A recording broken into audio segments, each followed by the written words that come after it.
రాష్ట్రంలో దాదాపు 15 లక్షల తెల్ల రేషన్ కార్డులు రద్దు కానున్నట్లు తెలుస్తోంది. ఈకేవైసీ ప్రక్రియకు హాజరు కాకపోవడంతో వీరందరి కార్డులను ప్రభుత్వం రద్దు చేస్తుందని సమాచారం. ఇకపై రేషన్ కార్డుల చార్లో పకడ్బందీగా వ్యవహరించాలని సర్కార్ భావిస్తున్నట్లు తెలుస్తోంది.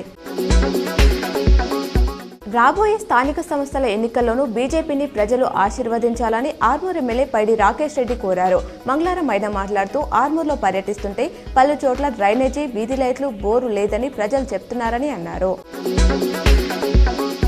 రాష్ట్రంలో ఖాళీ అవనున్న 3 ఎమ్మెల్సీ స్థానాలకు ఓటర్ నమోదు ప్రక్రియ సెప్టెంబర్ 30 నుంచి ప్రారంభం కానున్నట్లు సీఈఓ సుదర్శన్ రెడ్డి వెల్లడించారు. వచ్చే మార్చి 29తో కరీంనగర్, నిజామాబాద్, మెదక్, ఆదిలాబాద్ ఉమ్మడి జిల్లాల గ్రాడ్యుయేట్ టీచర్ ఎమ్మెల్సీలు, వరంగల్, నల్గొండ, ఖమ్మం జిల్లాల టీచర్ ఎమ్మెల్సీ సీట్లు ఖాళీ కానున్నాయి. సీఎంఆర్ బియ్యాన్ని త్వరగా సరఫరా చేయాలని జిల్లా కలెక్టర్ ఆశీష్ సంగ్వాన్ అన్నారు. మంగళవారం రాజాపేటలోని శంకర్దర్ రైస్ మిల్లును ఆయన ఆకస్మికంగా తనిఖీ చేశారు. రైస్ మిల్లుకు కేటాయించిన వరి ధాన్యాన్ని తొందరగా సరఫరా చేయాలని అన్నారు.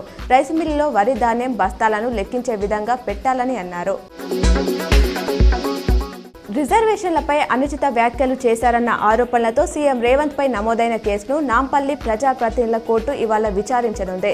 రిజర్వేషన్లను తీసేసేందుకు బీజేపీ యత్నిస్తుందని గతంలో సీఎం వ్యాఖ్యానించారు. బీజేపీ ప్రతిష్టకు భంగం కలిగేలా రేవంత్ మాట్లాడారని ఆ పార్టీ ప్రధాన కార్యదర్శి కాసం వెంకటేశ్వర్లు కోర్టును ఆశ్రయించారు. కామారెడ్డి జిల్లాలోని పలు మండలాలకు నూతన ఎంఈఓలను విద్యాశాఖ మంగళవారం నియమించింది. మాచారెడ్డి, దేవేంద్రరావు, లింగంపేట్ షాకావత్, బీర్కూర్ వెంకన్న, జూకల్ తిరుపతయ్య, రాజంపేట్ పూర్ణచందర్, రామారెడ్డి ఆనందరావు, నిజాంసాగర్ తిరుపతి రెడ్డి, నాగిరెడ్డిపేట్ భాస్కర్ రెడ్డి, నసూలాబాద్ చందర్, బీబీపేట్ అశోక్, దోమకొండ విజయ్ కుమార్, పల్వంచ జేతలాల్, గాంధారి శ్రీహరిని నియమించినట్లు ఉత్తర్వులు వచ్చాయి. రాష్ట్రంలో అర్హులైన రైతులందరికీ రుణమాఫీ చేయాలని మాజీ మంత్రి జగదీష్ రెడ్డి డిమాండ్ చేశారు. వెంటనే రైతు భరోసాని అమలు చేయాలన్నారు. తెలంగాణలో పోలీస్ రాజ్యం మొదలుపెట్టారని అన్నారు. పోలీసులు నిబంధనలు అతిక్రమించి చిన్న తప్పు చేసినా శిక్షార్హులు అవుతారని విషయాన్ని గుర్తుంచుకోవాలని హెచ్చరించారు. నిజామాబాద్ జిల్లాలో మంగళవారం కురిసిన వర్షపాతం వివరాలను అధికారులు వెల్లడించారు. ముప్కాల్ మండలం మంచిపాలో 6.5 మిల్లీమీటర్లు, ఇందల్వాయి గన్నారంలో 4.8, సిరికొండలోని చిమన్పల్లి 1.3 మిల్లీమీటర్ల వర్షపాతం నమోదైనట్లు అధికారులు పేర్కొన్నారు. వాగులు, వంకలు, డ్యాంల వద్ద ప్రజలు అప్రమత్తంగా ఉండాలని అధికారులు కోరారు. దసరాలోగా రాష్ట్ర మంత్రివర్గ విస్తరణ పూర్తి కానున్నట్లు తెలుస్తోంది.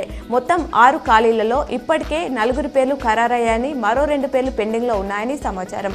మంత్రులు ఉత్తమ్ కోమటిరెడ్డి వేరువేరు పేర్లు ప్రతిపాదించడంతోనే ఈ 2 పెడుతులు పెండింగ్లో పెట్టినట్లు తెలుస్తోంది.